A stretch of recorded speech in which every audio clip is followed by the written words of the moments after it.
Primero que todo, vamos a hablar del yelmo. Dice la Biblia que el yelmo me lo pone como el yelmo de la salvación. Oh, qué importante el yelmo de la salvación, porque el yelmo indica todo lo demás que vamos a tener.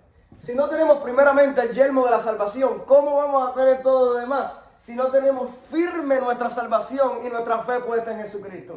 De nada nos sirve tener la coraza de la justicia, de la santidad y predicar el evangelio con el zapato, con las sandalias, si no tenemos el yelmo de la salvación. Estamos ganando a otros mientras nosotros nos estamos perdiendo. Es lo primero que tenemos que tener, hermanos. Y si usted siente que su vida no está todavía sobre la roca de la salvación, lo demás no es para ti. Primero necesitas tener el yelmo de la salvación. El yelmo de la salvación. Y esto va a producir que todo lo demás venga. Ahora, ¿por qué el yelmo de la salvación es muy importante? Porque ese casco y ese yelmo te está protegiendo de tu área más vital, que es la cabeza. Te tiran un flechazo en la cabeza y te mueres instantáneamente. No hay de otra. Te tiran un espadazo en la cabeza o el cuello y estás muerto. Este yelmo cubre el área más vital de tu vida. Y sin este yelmo, lo demás no importa.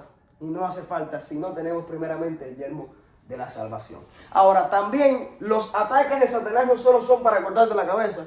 Los ataques de Satanás son a la mente. Y por eso el yelmo de la salvación también protege la mente. Porque el que está en Cristo Jesús sabe que está salvo y tiene seguridad de salvación. Aquellos que no saben si son salvos o no, yo dudo realmente de su conversión, porque aquellos que han aceptado a Cristo y tienen al Espíritu Santo del Señor, tienen una seguridad de salvación que el mismo Espíritu Santo confirma, y los ataques de Satanás contra la mente del soldado no podrán fructificar, porque está el yelmo de la salvación, está el casco de la salvación. Mi salvación está firme en Jesucristo, y por mucho que me tiren flechas en la cabeza, yo tengo el casco de la salvación, por lo cual no voy a retroceder ni voy a caer en las manipulaciones. Satanás es muy manipulador y manipula en la mente de las personas, y si no tenemos el yelmo de la salvación, seremos claramente manipulados de la noche a la mañana. El yelmo de la salvación.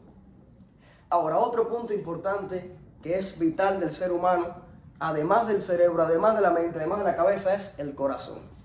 Y por eso necesitamos la coraza de la justicia. La coraza de la justicia. Cuando en la Biblia se menciona la palabra justicia, usted se dará cuenta que se menciona mucho desde Génesis hasta Apocalipsis. La palabra justicia indica hacer lo que es justo y correcto delante de los ojos de Dios. Lo que indica que vivir una vida justa y en justicia es vivir una vida en santidad, obedeciendo la palabra del Señor y haciendo lo que es correcto ante los ojos de Dios. Esto es la justicia. ¿Y qué implica la coraza de la justicia, hermano? Que incluso aunque usted tenga el yelmo de la salvación y haya aceptado a Jesús y se haya entregado a Jesús, si usted no es capaz de vivir una vida justa y santa delante de los ojos de Dios y no quiere todos los días practicar la justicia, aunque no vayan a tu cabeza, van a ir a tu corazón, que es un punto vital también que puede matar. Es un punto vital que puede destruir. Y así hay muchos que han aceptado a Jesús, hermano, y que han ido a la iglesia incluso y han sido salvos, pero se han descuidado y no han querido vivir una vida justa. No han querido vivir una vida en santidad y una vida de justicia. Y el Satanás sabe quién tiene y quién no tiene una vida justa. Porque delante de los hombres podemos fingir y falsificar y vivir una vida de actuación, pero en el mundo espiritual se sabe quién tiene y quién no tiene la coraza de la justicia. Quién vive y quién no vive una vida justa, una vida santa. Y la Biblia claramente dice que sin santidad nadie verá al Señor. Sin esta coraza de la justicia podemos ir al campo de batalla, pero tarde que temprano nos van a disparar a nuestro corazón, al punto débil, y vamos tarde que temprano a morir también. Por mucho que nos levantemos, no solo basta con el yelmo de la salvación, es necesario también la coraza de la santidad. Vivir una vida justa y santa delante de los ojos del Señor nos asegura que nuestros puntos débiles no van a ser destruidos, no van a ser atacados. Ahora bien, la otra parte es que tenemos el escudo de la fe. Muy importante el escudo de la fe. Pero cuando usted se pone a pensar, yo aprendo a pensar reflexionando sobre este tema, ¿por qué necesitamos una coraza de la justicia y un escudo de la fe cuando ambos nos están protegiendo de lo mismo? Ya la coraza de la justicia me protege de mis puntos vitales, de mi corazón. ¿Para qué tener también un escudo en el medio que nos proteja, dice la Biblia, de los dardos de fuego de Satanás, del maligno? O sea que hay dardos de fuego que van a venir, pero el escudo los está parando. Yo con esto entiendo una cosa, y es que aunque una vida en santidad te va a proteger de los ataques vitales, el escudo de la fe te va a proteger de ciertos ataques que no se van a poder parar si no tenemos fe. O sea que vamos a ser salvos y vamos a vivir una vida cristiana, pero vamos a pasar mucho trabajo y sufrimiento si no tenemos una vida de fe y no tenemos un escudo de la fe que pare esos dardos de entremedio. O sea, la coraza de la justicia protege tu corazón, pero hay ciertas flechas que hay que pararlas con el escudo de la fe. Ahora, cuando vemos la palabra fe, siempre la vemos como una palabra agresiva.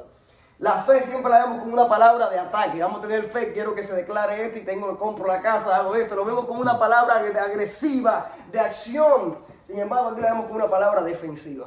Aquí vemos la fe como algo de defensa. Y es algo que muy pocas personas se dan cuenta de esto. Muchas veces vemos la fe como algo de ataque. Yo uso la fe para esto, reprendo al Señor, reprendo al diablo en el nombre de Jesús, echo fuerte la enfermedad. Y usamos la fe como un ataque. Pero aquí Pablo nos está diciendo, no solo como ataque cristiano. El cristiano tiene que usar también la fe como una defensa, como un escudo. ¿Cómo así como un escudo? Porque hay ataques que vendrán de Satanás sobre tu vida, que vas a necesitar un escudo de defensa, pero con tu fe puesta en Dios. Me están atacando, me están persiguiendo, me está pasando eso y lo otro, pero yo sé que no llega a mí, porque tengo el escudo de la fe que apagará los dardos del enemigo. Hay muchas personas que necesitan este escudo de la fe. Necesitan escudarse con la fe y nuestra dependencia en Dios. Así que un consejo te doy, desde este momento en adelante vas a ver la fe no solo como un arma de ataque, sino como un arma de defensa. Yo estoy defendido y protegido por mi escudo, por el escudo de la fe. Era el mismo escudo que tenía Job. Dice que cuando Satanás quería atacar su casa, Dios le dijo, pero dale ve. Y Job le dijo, pero hay un cercado alrededor de la vida de Job. Y ese cercado era que Job tenía su fe puesta en Dios. Y él tenía su total dependencia en Dios. Y aquel que depende 100% de Dios, aunque no lo esté viendo en el mundo espiritual, hay un escudo de la fe a su alrededor. Y este escudo no es como el escudo de los humanos que protege por delante. Este es un escudo que protege por detrás, por al lado, 360 grados. Por eso David dice, tú eres escudo alrededor mío, dice el libro de los Salmos. Escudo alrededor mío y quien levanta mi cabeza. Lo que David estaba diciendo es que el escudo del Señor me protege no solo de los que vienen delante, sino de los que vienen por atrás, que uno no se lo espera. Son ataques inesperados del enemigo. Tú no lo viste venir, tú no lo viste atacar, pero ahí estaba el escudo de Dios alrededor de él. Y dice, también me protege de lado, porque de lado son los que andan conmigo, los que yo les tengo confianza, los que yo les tengo cierta relación con ellos, como Judas. Judas fue un ataque para Jesús de lado, porque era uno de sus discípulos más fieles. Absalón fue un ataque para David de lado, porque él estaba al lado de él, él no se lo esperaba. Pero dice David, con todo y eso, tú eres escudo alrededor mío, por delante, por detrás y al lado también. Ese es el escudo de la fe, hermano. Un escudo que con la fe y nuestra dependencia en Dios nos protege de todo mal, por el frente, por detrás y por al lado. Es un escudo que nos rodea. Ahora, el escudo de la fe es importante, importantísimo para los ataques del enemigo. Dice que si es para apagar los dardos de Satanás, implica que Satanás sí va a tirar dardos y vas a tener que resistir. O sea, tener la armadura de Dios del cristiano no implica que no vamos a recibir ataques, porque la Biblia bien nos dice que van a haber dardos, pero saldrás victorioso. Pero tendremos la victoria. Así que desde que usted entienda el mensaje de la armadura del cristiano, no significa, Luis, que no vamos a tener ataques. Si tú entiendes la clase de hoy, vas a ser más consciente de los ataques. Vas a ser más consciente del mundo espiritual, pero vas a estar más seguro en el Señor Jesucristo. Y vas a tener más la seguridad puesta en Dios. Ahora bien, vamos a ir al arma de ataque ahora. Es la espada del Espíritu. La espada del Espíritu.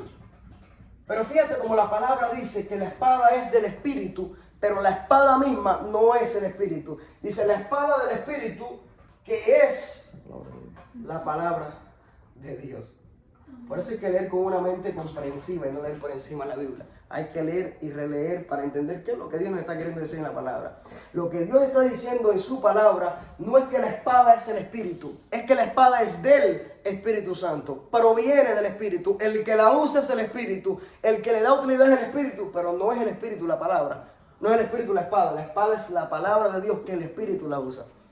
Pero la Biblia no dice que es del Espíritu, porque lo que Pablo nos está queriendo decir es que toda palabra que salga de tu boca tiene que ser inspirada por el Espíritu de Dios. Porque esta espada no la dominamos nosotros, se domina sola. Esta espada que Dios nos ha dado, no nosotros la controlamos, tiene autocontrol, porque es el Espíritu Santo el que guía nuestra espada.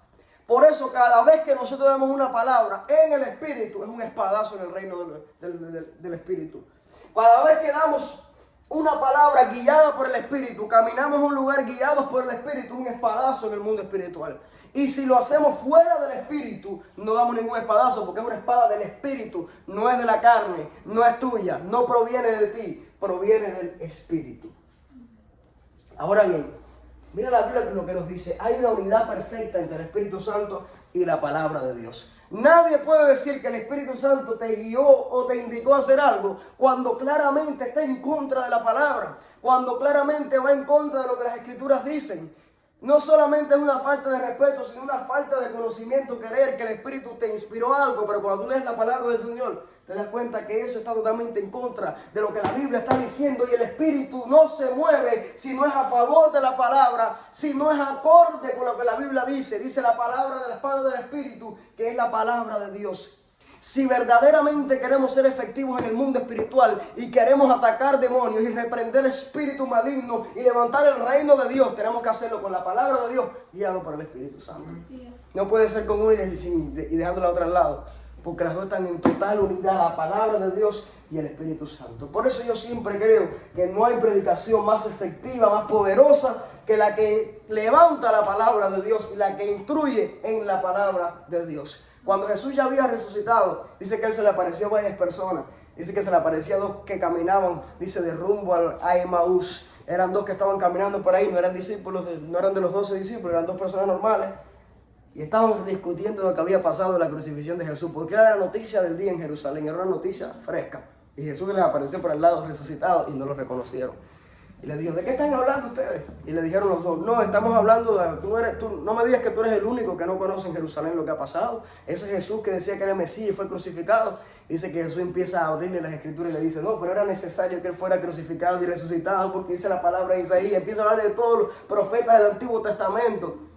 Y dice, cuando Él iba caminando y estos ya habían llegado a casi a su casa, le dijeron, por favor, quédate con nosotros para que sigas hablando de lo que estás hablando. Y cuando estaban hablando y comiendo y partiendo y dieron gracias, dice que Jesús se desapareció de entre ellos. Dice que sus ojos fueron abiertos y se dieron cuenta que estaban hablando con el mismísimo Jesucristo. Y tú sabes qué fue lo que dijo uno de los dos. Dijo, no nos ardió el corazón cuando Él nos abrió las Escrituras. Diciendo, a Él, cuando Él empezó a hablar de la palabra, nuestro corazón ardió, sabíamos que algo estaba pasando. Y mi pregunta es, ¿acaso Jesús no era el Hijo de Dios? ¿Cuántas cosas no pudo haber dicho? ¿Cuántas revelaciones no pudo haber dicho? ¿Cuántas palabras de sabiduría no pudo haber dicho? Y decidió abrir las Escrituras. Y sus corazones ardieron. Creo que no hay espada más poderosa para el creyente que abrir la Biblia y que abrir las Escrituras. A veces nosotros mismos no creemos que lo que vamos a decir va a tener un impacto. Pero cualquier palabra que venga del Espíritu puede tener un impacto poderoso en la vida de una persona, en la vida de un familiar, en la vida de un compañero de trabajo. Una palabra de Dios puede cambiar su vida de la noche a la mañana a su favor, solamente con Él abrir su corazón a esa palabra. Así que nunca menospreciemos el poder de esta espada de las Escrituras. No hay predicación más poderosa que la que predica la palabra del Señor. Pero bien tenemos que entender que nada de esto funciona si no somos totalmente guiados por el Espíritu Santo. Dice la palabra de Dios que los que son guiados por el Espíritu, estos son los hijos de Dios. Así que de esta noche en adelante, de este momento en adelante, usted tiene que mirar la vida del cristiano con una óptica espiritual. ¿Qué es lo que el Espíritu Santo quiere que yo haga? Y lo que yo reciba del Espíritu, tengo que confirmar si es del Espíritu o no. Dice la palabra que hay que juzgar los espíritus y ver si vienen de Dios. Porque muchas veces creemos que estamos haciendo las cosas en la voluntad de Dios, pero no es así. Tristemente, hay muchos cristianos que prometen y juran estar haciendo lo que es la voluntad de Dios, pero cuando usted analiza la luz de las Escrituras se da cuenta de que no puede ser la voluntad de Dios algo que está totalmente en contra de un principio bíblico. Tengamos mucho cuidado de cómo vamos a dirigirnos en esta vida y estar bien atentos a la voz del Espíritu Santo. La otra parte es el cinturón de la verdad. Y ahí vamos para lo que estábamos hablando ahora. La verdad no solamente es entender la Biblia, que la palabra de Dios es la verdad de Dios, pero también entender lo que es el rema de Dios para el presente. Y cuando hablamos del rema de Dios, es un término teológico para referirnos a qué es lo que Dios quiere en el presente. ¿Cuál es la voluntad de Dios en el presente? ¿Qué es lo que Dios quiere hacer? Por ejemplo, Elías, cuando Dios lo llamó y le dijo, ve para el arroyo tal que ya yo tengo cuervos para que te alimentes. Ese fue el rema de Dios para el presente. Ya ellos tenían un Antiguo Testamento, tenían la Torá, pero lo que Dios le estaba diciendo a Elías es mi palabra y mi voluntad para ti en el presente es que vayas al arroyo tal. Es que vayas a la casa de una viuda, ya la tengo preparada. Ese era el rema del presente. Nosotros, como soldados del Espíritu y como guerreros de Dios, tenemos que entender cuál es el rema de Dios en el presente, Yossi. ¿Qué es lo que Dios quiere para tu vida ahora, hoy y domingo? ¿Qué es lo que Dios quiere que tú hagas hoy? ¿Cuál es la voluntad de Dios para el presente? Y creo que si tenemos todo lo demás, pero no sabemos escuchar la voz de Dios, estaremos de un lado para otro. Es necesario entender cuál es la voz de Dios para nosotros en el presente. ¿Qué Él quiere que hagamos? ¿A quién Él quiere que nos dirijamos? ¿Qué palabra Él quiere que demos? Ese es el rema de Dios. Y eso lo entendemos y lo van a entender aquellos que Dios los ha llamado a ser predicadores. Porque cuando usted se pone a preparar una predicación, usted no puede ponerse a preparar lo que le dé la gana. Tiene que tratar de consultar a Dios para que el rema de Dios y la palabra que Él quiere que sea predicada ese domingo, ese viernes, ese martes se efectúe. Que no sea nuestra voluntad, sino en la voluntad de Dios. Yo creo también que incluso tú haciendo las cosas mal y predicando y practicando una palabra y buscando una Biblia, igual tiene poder. Porque la palabra siempre tiene poder y no te queda atrás vacía. Pero nunca es superior que buscar la voluntad de Dios que Él quiere que sea predicada en el presente. Por eso siempre tienes que ver lo que Dios quiere que hagas y no hacerlo por nuestra cuenta. Siempre es bueno ponerse a planear y leer las Escrituras porque muchas veces el rema de Dios ocurre cuando nosotros estamos planeando. Porque cuando Dios ve un corazón responsable y disciplinado, usualmente Él derrama su palabra. No creo tampoco en estar predicando cualquier cosa que se le salga a la mente. Uno tiene que ponerse a orar, a leer la Biblia, a planear. Y usualmente el rema de Dios viene en ese momento de responsabilidad y disciplina. Pero hay que buscar cuál es la voz de Dios y la verdad de Dios para el presente. El cinturón es el que aguanta todo lo demás. Y si no somos capaces de escuchar la voz de Dios en el presente y la verdad de Dios en el presente, todo lo demás puede caerse. Porque no tenemos el cinturón, se te caen los pantalones, te va a pasar una vergüenza en el campo de batalla. Es necesario someternos a la verdad de Dios en la palabra y la verdad que Dios quiere para nosotros en el presente. Esa es la voluntad del Señor. Y como último, y lo digo de último, porque de qué nos vale hacer esto último si no tenemos todo lo demás. Y como último, las sandalias del Evangelio de la paz. Hay una gran verdad que el Señor nos está queriendo decir en esta. Y es que de nada nos sirve todo lo demás si no somos capaces de compartirlo y de predicar la palabra y de hablarle y de testificar de lo que Dios ha hecho en nuestras vidas. ¿Entienden? Y de hecho el único propósito por el cual somos soldados es para eso, para ganar las almas, para reclamar las almas. Y el único significado por el cual estamos en esta tierra es para eso. Porque tú que eres cristiano, escrito en el libro de la vida lleno del Espíritu Santo, ¿cuál es el objetivo de seguir viviendo? ¿Por qué no nos vamos para el reino de los cielos ahora? ¿Por qué no nos vamos para nuestra patria? Es muchísimo mejor que estar aquí en esta tierra.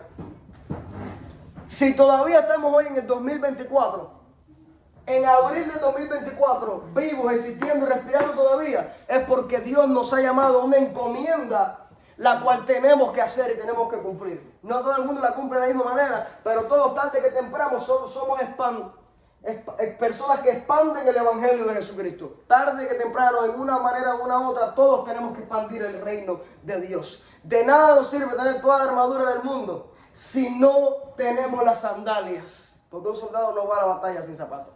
Por mucho que tenga todo lo demás, por mucho que tenga el casco, si no tiene sandalias no puede correr. No puede hacer nada, le van a hacer unos callos en los pies. Por eso necesitamos las sandalias del Evangelio. Lo que implica también, hermano, que esto no es algo pasivo. Porque uno no se pone sandalias para estar durmiendo, ni para estar acostado. Uno se pone sandalias para levantarse, para salir a la calle, para salir de tu zona de comodidad, para salir de tu zona de confort. Lo que significa que tener los calzados del Evangelio significa salir de tu comodidad y muévete. Y muévete. Sé activo con esa persona que tienes en tu trabajo, con esa persona que tienes en tu familia. Sé activo. No esperes que venga a ti o que caiga un ángel del cielo. Trata de ser activo. trata de mencionarle la palabra, trata de mencionarle a Jesús, al Jesús que te ha salvado. Es una cosa que no va a venir del cielo, es un calzado que tienes que caminar, que tienes que ponértelo, que tienes que correr. El calzado del Evangelio. Todos los apóstoles ya habían sido revestidos de la armadura de Dios, estaban llenos del poder del Espíritu Santo, pero el calzado se lo pusieron cuando salieron del aposento alto. Y el aposento alto era muy bonito y muy linda la experiencia, nadie quería salir de ahí, vamos a quedarnos aquí una vigilia todo el mes entero. Pero el Espíritu Santo le dijo, no, ya, ahora bajen del aposento alto, ya se acabó el tiempo de espera, ya se acabó el tiempo de comodidad. Bajen del aposento alto y salgan que Jerusalén les espera, salgan que hay un mundo por ahí que espera que estos soldados de Cristo vayan a predicarle. Miremos esto.